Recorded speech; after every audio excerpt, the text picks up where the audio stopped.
Bulan Juli ini saya akan menyampaikan satu topik khusus dan saya beri judul Take It or Leave It. Take it or leave it. Apa yang dimaksud dengan take it or leave it? Ini adalah sebuah istilah dalam bahasa Inggris yang maknanya ambil, take it, ambil, atau tinggalkan, leave it. Nah, sebenarnya saudaraku, dengan kata lain, seseorang harus mengambil keputusan. Betul ya? Take it or leave it. Ini sebuah keputusan. Saya tidak tahu apakah ada saudara-saudara yang hari ini sedang beribadah di sini, berada dalam kondisi seperti itu. Saudara harus mengambil keputusan. Entah seorang pengusaha di tempat ini sedang berpikir, ini ada kesempatan ambil satu bisnis baru ini, atau satu pengembangan baru, ini mau diambil atau lepaskan saja. Atau di sini ada seorang gadis yang kemarin baru saja ada seorang pemuda yang menyatakan cinta kepada saudara dan mau jadi pacar saudara dan serius akan terus sampai menikah. Dan saudara harus mengambil keputusan. Take it or leave it. Ambil dia, terima cintanya atau sorry. Saya masih nunggu yang lain. Nah, ini saudara harus memutuskan. Nah, dalam hidup saya pun saya pernah mengalami suasana dan kondisi seperti itu. Ada beberapa hal yang pernah terjadi dan salah satu yang sangat berkesan adalah ketika kita mengambil keputusan membeli gedung di Central Park yang sedang kita pakai beribadah.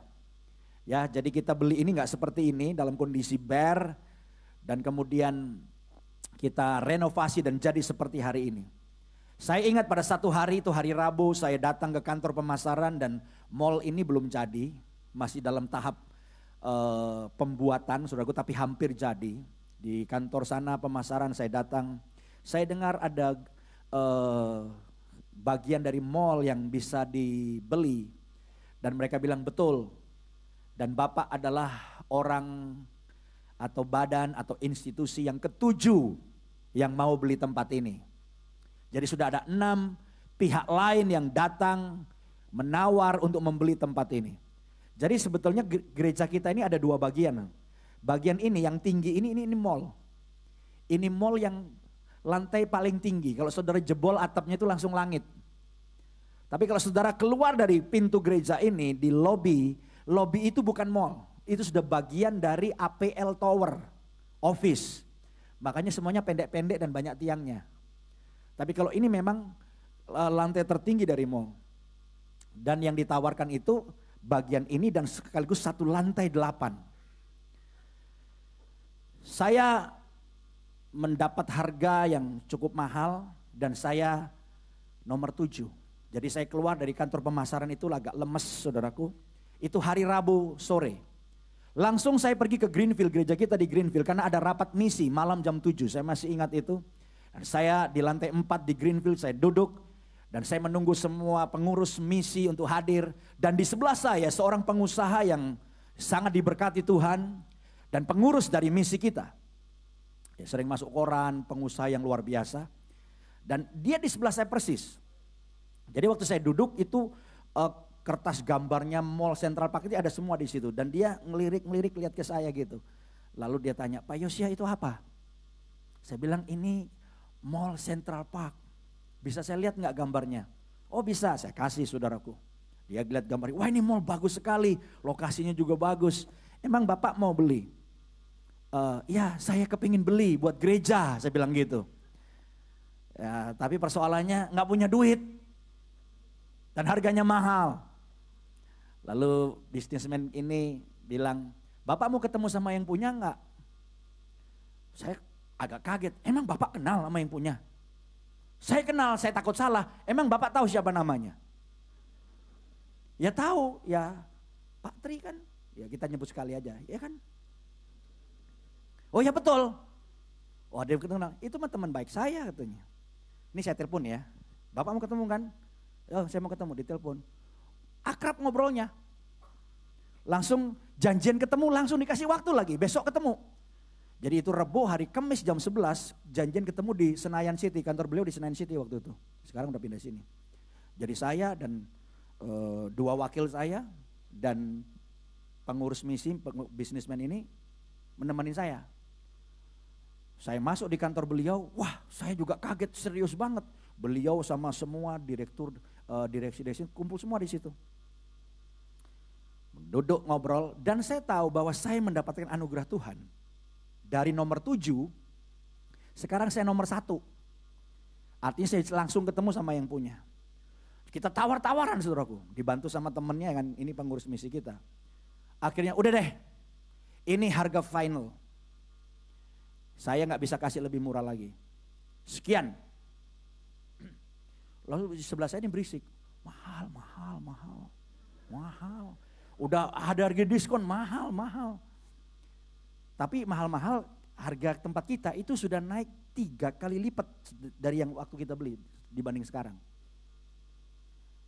3 kali lipat dan dia salah hitung. Mestinya ini nggak boleh dihitung 1 lantai, ini 2 lantai. Ini bisa dicor saudaraku. Naik 3 kali lipat. Tapi mahal. Jadi problem kita adalah pertama mahal, yang kedua memang nggak punya duit. Dan beliau berkata, Bapak putuskan sekarang, mau ambil, putuskan sekarang atau enggak. Take it or leave it. Begitu Bapak keluar dari pintu itu, dia tuding pintu kantornya, harga beda, dia bilang gitu. Dan sudah ada 6 pihak lain yang tawar gedung ini. Aduh gimana ya.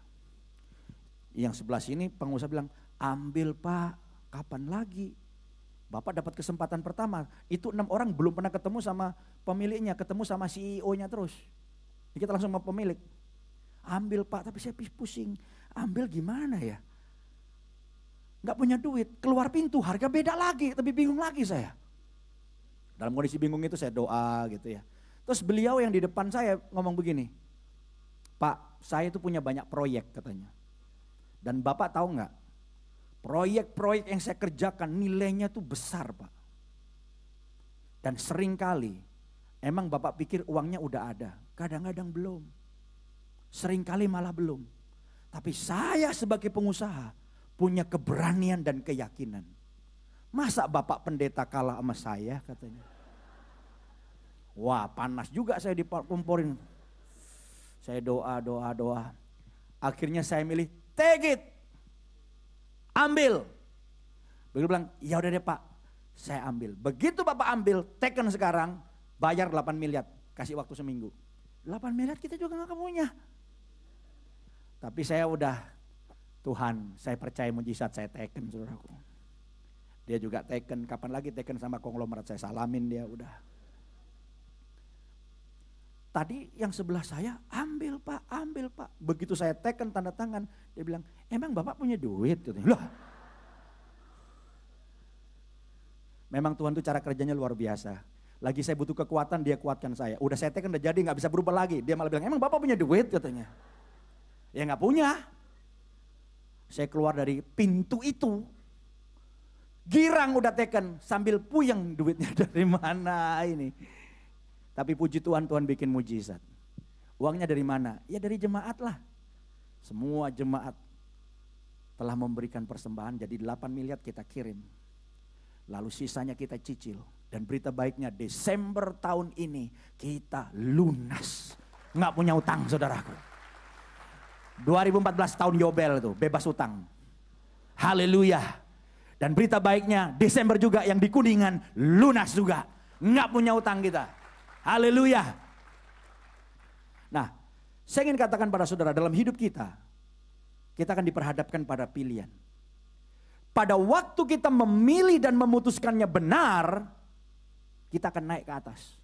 Betul? Tapi kalau kita memilihnya salah, memutuskannya salah, kita akan turun ke bawah. Dan bisa hancur saudaraku. Itu sebabnya kita tidak boleh memilih dan memutuskan salah.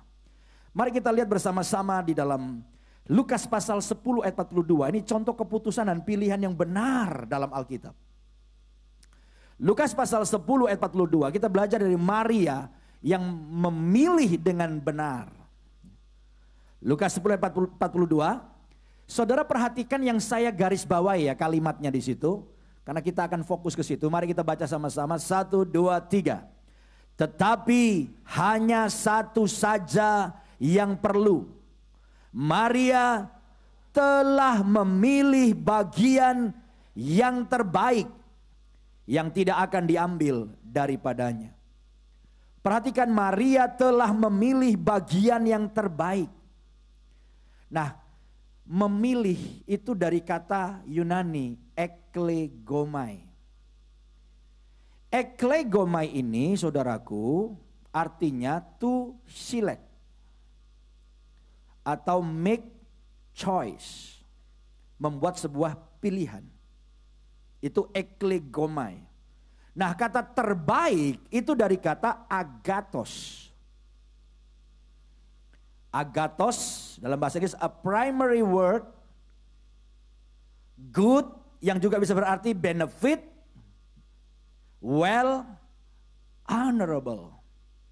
Nah, kata memilih eklegomai dan terbaik agathos ini kalau kita gabungkan pengertiannya, maka dalam bahasa Indonesia yang sederhana saya bisa mengartikan Maria telah mengambil keputusan yang benar, terbaik, berharga, serta mendatangkan keuntungan. Itu kira-kira artinya saudaraku. Nah, hari ini kita berkumpul di sini membahas tentang topik ini. Tujuan saya adalah satu. Bahwa kita semua akan mengambil keputusan dan pilihan yang benar. Supaya membawa keuntungan yang besar dalam hidup kita. Sadarkah saudara bahwa kita berada pada titik hari ini, itu sebenarnya akibat keputusan-keputusan kita di masa lampau, betul? Saudara jadi pengusaha sesukses hari ini, jangan-jangan karena tahun lalu saudara mengambil keputusan itu. 5 tahun yang lalu saudara mengambil keputusan apa saya nggak tahu. 10 tahun yang lalu, ini menjadi akumulasi saudara menjadi hari ini. Saya berdiri di depan saudara sebagai hamba Tuhan, sebagai pendeta. Itu karena keputusan-keputusan saya di masa lalu yang cukup banyak. Tapi yang paling besar ketika saya umur 19 tahun. Saya tidak pernah bercita-cita jadi pendeta. Saya ingin jadi pengusaha. Saya punya jiwa bisnis cukup besar. Tapi waktu umur 19 tahun Tuhan jamah hidup saya. Tuhan rubah semua hal dalam hidup saya. Dan hari itu saya harus memutuskan. Saya akan menjadi pengusaha atau saya akan jadi hamba Tuhan. Dan hari itu saya mengambil keputusan saya akan melayani engkau. Segenap hidup saya persembahkan kepadamu untuk menjadi hamba Tuhan. Dan keputusan saya pada waktu saya umur 19 tahun, itulah yang membuat saya ada di sini. Termasuk keputusan yang lain. Itu sebabnya kita hari ini saudaraku, saya mau katakan 5 tahun ke depan saudara jadi apa? Tergantung keputusan saudara hari ini, betul? Yang keputusan dulu menentukan yang hari ini. Tapi keputusan yang hari ini menentukan yang akan datang. Kalau saudara keputusannya salah, saudara akan ke bawah. Karirmu akan ke bawah. Bisnismu akan ke bawah. Berkatmu akan ke bawah. Tapi kalau keputusanmu benar, engkau memilih dengan benar, karirmu akan naik. Bisnismu akan naik. Berkatmu akan naik. Levelmu akan naik. Yang setuju katakan amin. Yang percaya apa sih naik, berikan kemuliaan yang meriah bagi Tuhan. Haleluya. Nah, hari ini kita mau belajar bahwa di dalam memutuskan, memilih dengan benar, itu ada 3 hal yang penting. Yang harus kita miliki. Mari kita melihat satu persatu. Yang pertama, ketika kita mengambil keputusan, kita membutuhkan yang namanya wawasan, pengetahuan, serta pengertian. Saudara nggak bisa memutuskan sesuatu dengan tepat dan akurat kalau saudara tuh nggak punya wawasan, nggak punya ilmu, nggak punya pengetahuan, nggak punya pengertian. Di dalam Amsal 3 ayat 21 dan 22, kadang-kadang ada yang 20 ayat 21, jangan dipusingin, mari kita baca sama-sama. Amsal 3 di situ ayat 21, 22, ini ayat 20, 21. Kadang-kadang bisa beda. Mari kita baca sama-sama, 1, 2, 3. Hai anakku, janganlah pertimbangan dan kebijaksanaan itu menjauh dari matamu. Peliharalah itu. maka itu akan menjadi kehidupan bagi jiwamu dan perhiasan bagi lehermu. Jadi sudah perhatikan bahwa kita perlu punya yang namanya pertimbangan dan kebijaksanaan sebelum mengambil keputusan. Pertimbangan datangnya dari mana? Pengetahuan. Orang kalau nggak berpengetahuan nggak ada pertimbangannya. Apa yang mau dipertimbangkan? Orang nggak ada apapun di otak kita, kosong melompong. Kayak kita waktu ujian, masih ingat waktu dulu kuliah, kita malas belajar, begitu ujian kita bingung. Haleluyanya karena itu bukan ngisi tapi multiple choice, betul nggak? A, B, C, D. Lalu kita berdoa dalam nama Yesus tolong saya. Sambil gitu kita ngitung kancing A, B, C, D, D. Ini kan bahaya menentukan bisnis masa depan kita berdasarkan ngitung kancing, saudaraku. Kita harus punya wawasan, pengetahuan, pengertian, pertimbangan. Nah, beberapa hal yang perlu dipertimbangkan di sini adalah begini. Orang yang mau mengambil keputusan, saudaraku, pertimbangkan sasarannya dulu. Jadi saudara mesti tetapkan sasarannya. Kita harus memiliki tujuan, sasaran yang ingin kita capai. Kalau saudara pengen jadi dokter, pasti pergi ke fakultas kedokteran, betul nggak? Ada banyak orang mau kuliah apa aja bingung mutusinnya. Kenapa? Karena dia belum memutuskan dia mau jadi apa. Setiap keputusan sangat ditentukan dari tujuan saudara. Atau hasil yang ingin saudara capai dari keputusan saudara. Jadi tetapkan sasaran. Apalagi yang bisa membantu kita? Cari informasi yang tepat. Jadi wawasan seorang makin berkembang ketika dia banyak baca, ya, observasi, interview, survei, baca literatur, minta pendapat orang lain. Di situ baru dia punya banyak pertimbangan, ada informasi. Kalau saudara mau beli properti, apa langsung beli? Jangan. Saudara baca atau cari informasi lingkungan itu gimana sih?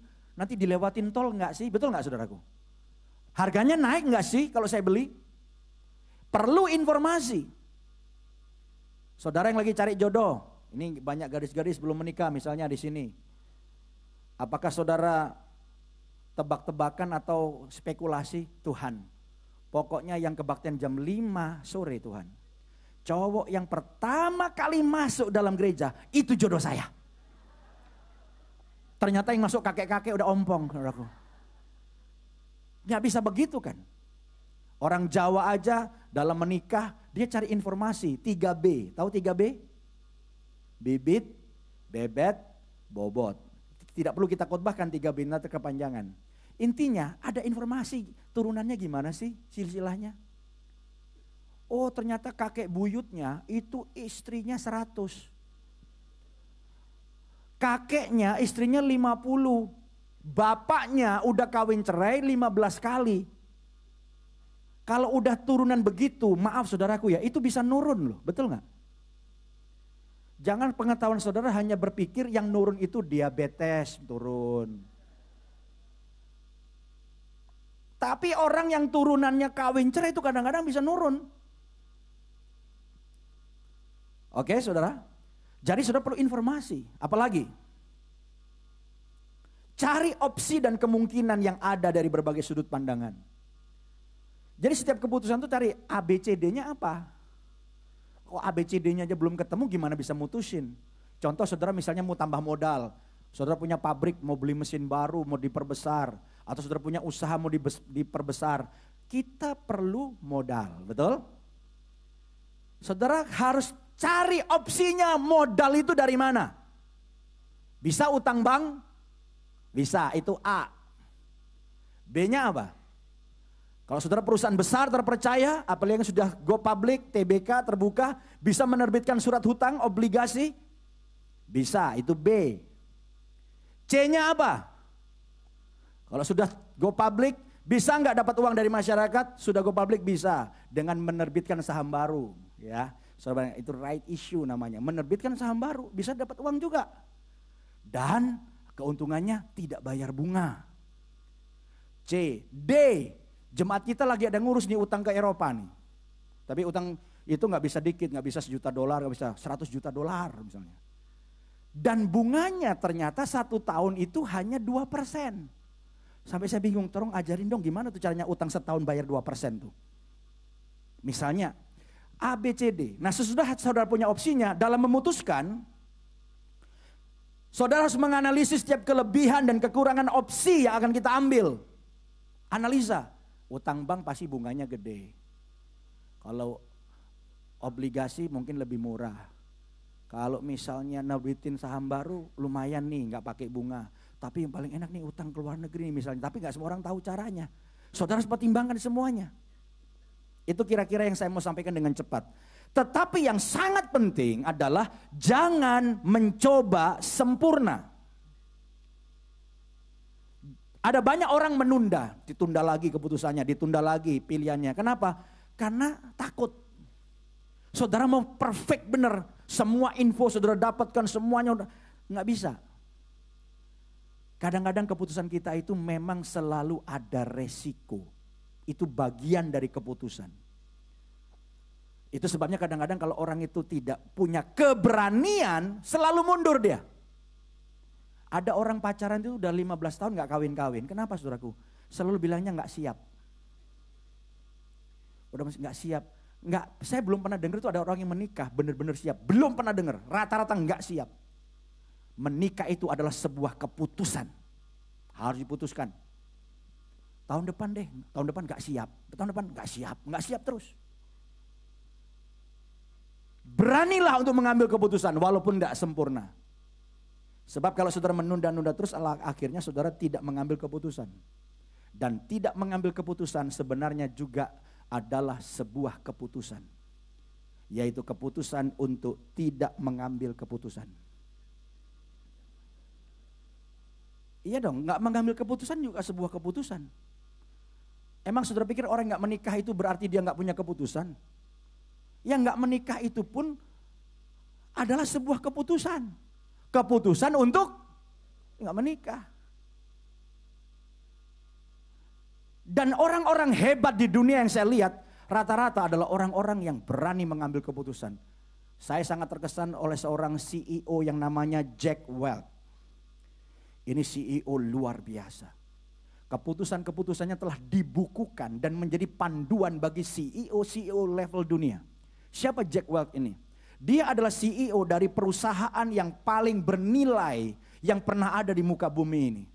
Apa perusahaan yang paling hebat? Yang paling bernilai di muka bumi ini. Namanya General Electric. General Electric ini adalah perusahaan yang sangat bernilai dan luar biasa. Tapi tahun 80 itu merosot luar biasa. General Electric. Sehingga kapitalisasi marketnya sisa 14 miliar dolar. Kalau 1 miliar dolar itu katakanlah 10 triliun, 14 miliar dolar. Berarti nilainya GE berapa saudaraku? 140 triliun. Dalam kondisi yang parah itu, Jack Welch ini masuk. Dan dia telah melakukan keputusan-keputusan yang dahsyat, termasuk memangkas karyawannya. 113.000 karyawannya dipangkas. Tolong saudara jangan dapat ide untuk mem-PHK karyawan saudara gara-gara khotbah saya. Ini sudah tak terselamatkan lagi nih perusahaan ini. Jadi harus dipangkas kalau saudara bisa pertahankan karyawan saudara. Dia telah melakukan banyak hal yang, wah ini orang luar biasa beraninya. Tahun 2000 dia mengundurkan diri dari General Electric.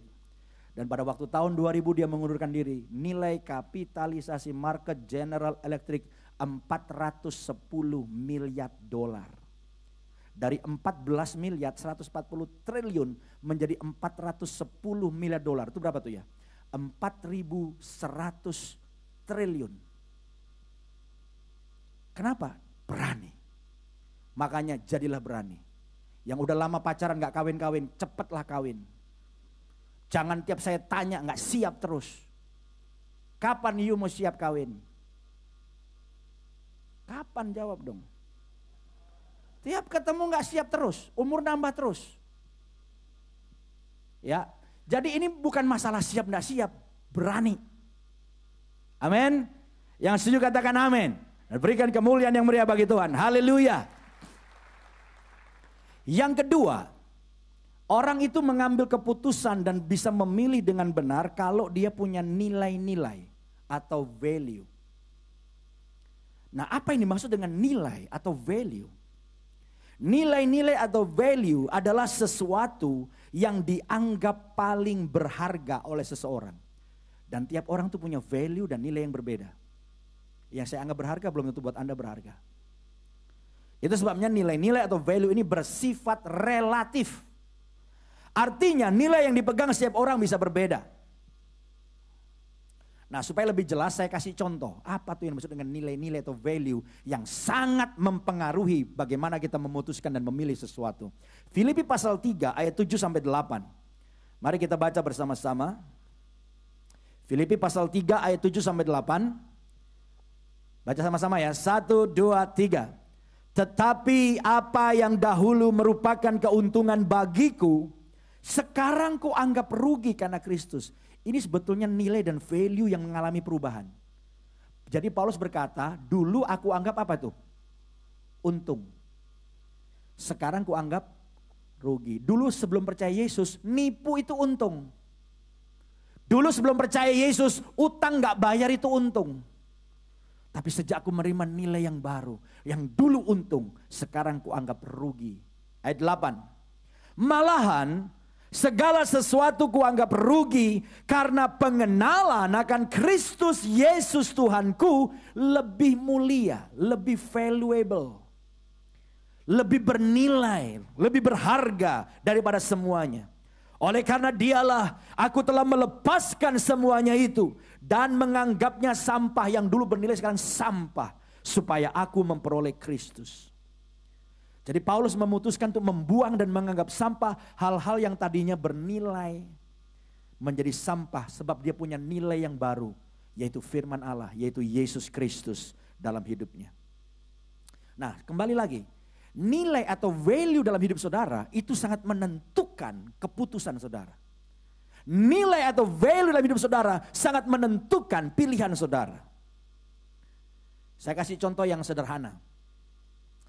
Saya ini banyak dapat usulan dan saya ini orangnya terbuka terhadap usulan. Dan beberapa orang, sekarang jemaat kita tuh banyak orang muda, saudara. Yang tua ya banyak, tapi yang usia 40 tahun ke bawah itu banyak.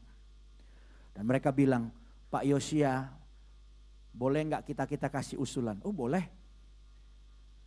Bapak tuh kalau khotbah lebih keren, kalau pakaiannya beda Pak. Saya tanya pakainya beda gimana? Ya jangan pakai jas yang resmi terus dong Pak. Dan celananya resmi. Lah mestinya gimana? Sekali-kali Pak kalau bisa celana tuh pakai jeans. Wah. Saya bilang, loh kalau saya khotbah pakai jeans yang tua-tua akan beranggapan saya pendeta yang tidak rohani dan tidak suci. Bagaimana mungkin orang pakai jeans khotbah di mimbar? Kan banyak orang beranggapan seperti itu. Padahal itu jeans. Kalau jin memang gak boleh masuk sini.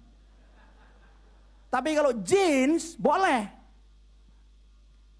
Jadi gimana usulannya? Ya Bapak pakai celana jeans tapi jangan bolong-bolong. Tapi yang rapi, yang hitam warnanya atau yang dark blue. Wah, gak begitu kelihatan. Lalu pakainya jangan begini Pak, pakai kaos aja. Kaos apa yang bagus? Kaos polo misalnya. Terus masa khotbah pakai jas Pak. Tapi casual. Yang kalau Bapak angkat tangan kelihatan ada warna lain di sini gitu. Wah. Yang begitu Pak. Itu pengkhotbah modern katanya. Oh begitu. Oke. Saya senang-senang aja saudaraku. Dan perutnya kurusan dikit Pak. Oke. Beberapa waktu yang lalu saudaraku, saya lagi nongkrong di Starbucks. Saudara pasti banyak yang tahu lah saya hobinya di Starbucks. Saya banyak rapat di Starbucks. Jadi kalau saya di Starbucks bukan hanya itu lagi rapat saudaraku. Ya. Terus tiba-tiba salah satu hamba Tuhan kita Pak Ivan, dia bilang gini, Pak Yosia kan lagi mau cari itu tuh, jas-jas yang casual gitu. Malam ini ada midnight sale Pak. Oh ya, saya gak pernah perhatian tuh sampai ada yang ngasih tahu midnight sale Pak. Itu Pak yang Zara, itu diskon 30% tambah 20% Pak. Jadi 50%, hampir 50%. Bapak mau cari enggak? Wah boleh juga nih, saya mulai diracunin dikit-dikit nih saudaraku. Tanda kutip sih diracuninya. Oke, kita jalan saudaraku. Saya masuk. Saya lihat-lihat jasnya bagus-bagus. Tapi memang bukan kayak beginian, ini kan resmi. Sambil saya khotbah saya kasih tahu kalau ada perubahan jangan kaget gitu maksudnya. Ya. Nah terus saya lihat wah udah bagus ini. Jasnya bagus. Terus saya lihat ada juga buletannya juga di sini saudaraku. Wah boleh juga ini. Oke. Model oke. Harga oke, di diskon 30 plus 20. Hampir 50 kan. Saudara-saudara. Oke. Tapi sebelum kita beli kan tentunya mesti diapain? Coba. Ini ketawanya ada nada menghina, saudaraku. Begitu saya pakai, saudara, pas. Cuman gak bisa ditutup. Gak bisa ditutup, saudaraku. Dan memang sebetulnya gak perlu ditutup, tapi ini benar-benar bukan hanya gak bisa ditutup, sangat tidak bisa rapat gitu. Akhirnya saya bilang, udah deh, saya beli aja. Wah jangan Pak, jelek Pak. Akhirnya setelah setengah jam lebih di situ, saya keluar, saya nggak beli satu jas pun. Nah dalam hal seperti ini saya katakan, kenapa saya nggak beli? Model saya suka, harganya oke, tapi ukurannya nggak bisa masuk ke saya. Nah dengan ilustrasi ini saya mau katakan apa? Tiap orang itu punya ukuran, betul? Ada ukuran-ukuran dalam hidup saudara. Itu yang saya katakan value. Itu yang saya katakan nilai. Dan tiap kita punya nilai berbeda. Tapi saya berharap sebagian besar nilainya sama. Yaitu kebenaran firman Tuhan menjadi value kita dan nilai kita.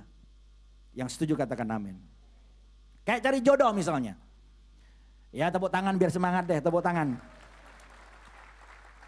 Cari jodoh misalnya. Ini kan ngomong jodoh nih banyak yang belum menikah. Ada banyak gadis cantik di sini. Itu saudara cari jodoh pun tergantung nilainya loh, value-nya. Ada gadis cantik berkata, pokoknya kalau ada cowok ganteng nih, naksir gua. Udah ganteng, anaknya konglomerat, pasti gua terima. Kalau ada cowok ngomong begitu, kita tahu value-nya apa dia? Ganteng dan kaya, betul? Kaya. Tapi jangan-jangan cewek yang cantik sebelah tengah beda. Biar dia ganteng Pak, biar anaknya konglomerat, kalau dia tidak percaya Yesus dan cinta Yesus, saya pasti tolak. Nah, ini beda lagi nilainya. Kalau ada gadis cantik seperti itu, itulah jemaat nafiri Allah. Value-nya adalah apa? Harus seiman. Amin.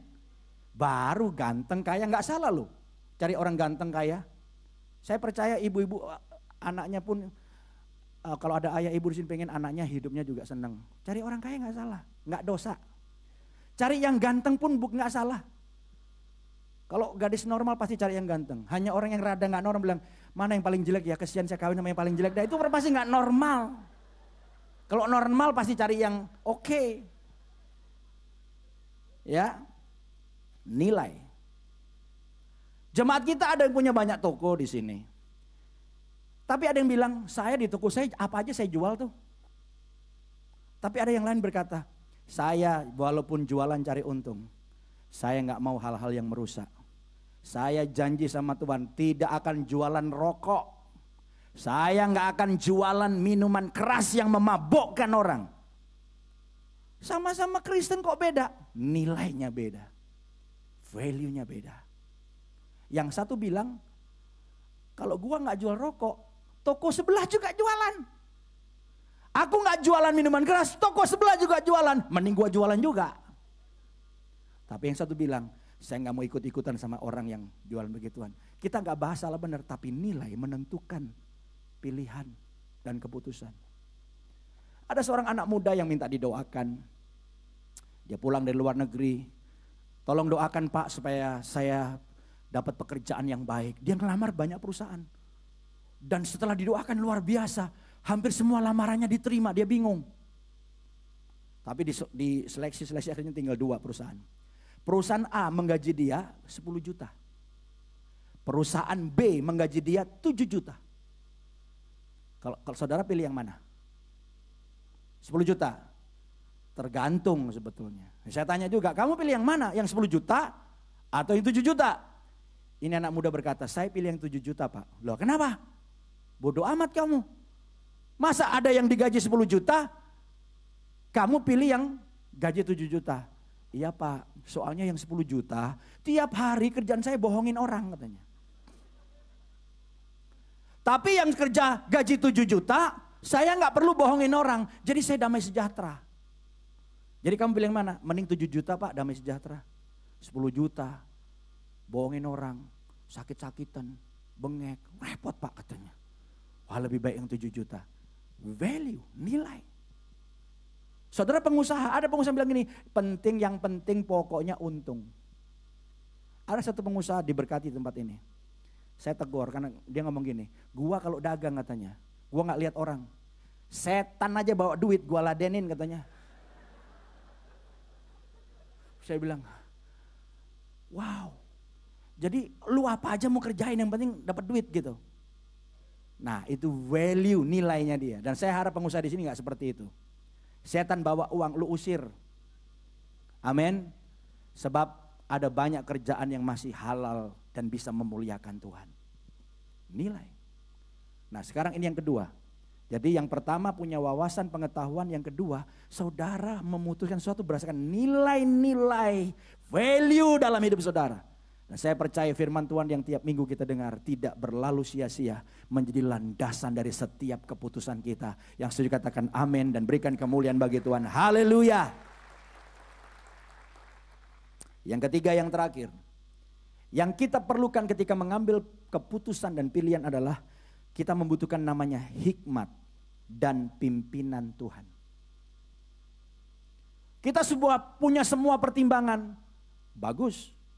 Tapi Alkitab bilang apa? Ada banyak jalan yang disangka orang lurus, tapi ujungnya kebinasaan. Nah itu yang sekarang masuk koran terus. Banyak pengusaha ngeluh setelah ditangkepin KPK. Saya pikir Pak, dagangannya nanti akan maju. Mana saya tahu ternyata begini-begini. Saya nggak ngerti dia jujur apa enggak, apa jangan-jangan belagak-belagak bego. Saya nggak ngerti juga. Tapi ada banyak orang berpikir, oh kalau saya ambil bisnisnya akan maju, akan sukses. Tapi Anda nggak tahu ke belakangnya. Tuhan yang paling tahu. Itu sebabnya ada faktor X yang kita tetap perlu. Untuk selalu bergantung kepada Tuhan. Kita perlu hikmat Tuhan dan pimpinan Tuhan di dalam mengambil keputusan. Yang setuju katakan amin.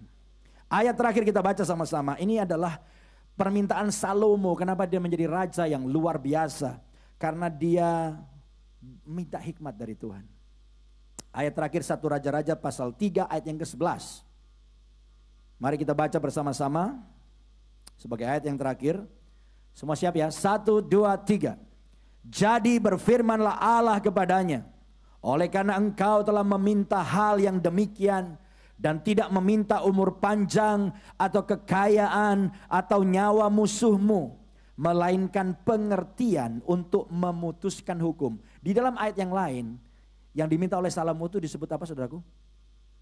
Hikmat. Salomo minta hikmat.